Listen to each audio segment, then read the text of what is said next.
కోట్ల రూపాయలు చూసి ఇవ్వలే.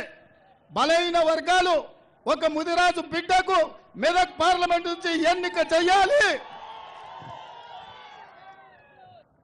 ఇందిరాగాంధీ ప్రాతినిధ్యం వహించిన పార్లమెంటు నుంచి ఒక బలహీన వర్గాల బిడ్డను పార్లమెంటుకు పంపించాలన్న ఆలోచనతోని శ్రీమతి సోనియా గాంధీ గారు ఈరోజు ఈ సీట్ ఇచ్చిండ్రు మిత్రులారా.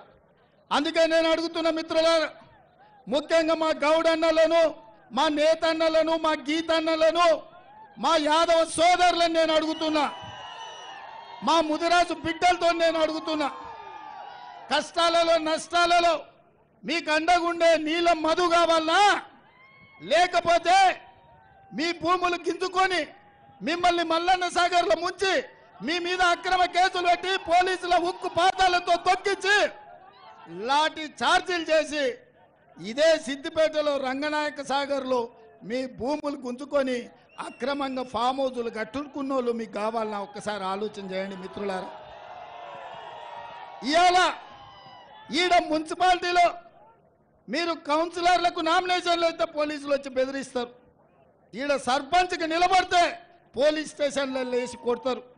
ఇవాళ ఇక్కడ ఎమ్మెల్యేకు నిలబడాలనుకుంటే అక్రమ కేసులు పెట్టి జైళ్లకు తోలుతారు. ఇది నిర్బంధమా? ఇక్కడ ఏమన్నా దొరల రాజ్యమే నడుస్తుందా? ఎన్ని రోజులు దొరల దౌర్జన్యం నడుస్తుంది? మీరు ఒక్కసారి ఆలోచన చేయండి. ఇవాళ ఈ దౌర్జన్యాలను మీ అన్న, మీ రేవంత్ అన్న ఈ రాష్ట్ర ముఖ్యమంత్రికి ఉన్నప్పుడు ఈ దొరల గడిల బద్దలు కొట్టకపోతే, ఈ సిద్దిపేట గడ్డ మీద 3 రంగుల జెండా ఎగరకపోతే శాశ్వతంగా ఈ సిద్దిపేట ప్రాంతం బానిసలుగా బ్రతకాల్సిన పరిస్థితి వస్తుంది.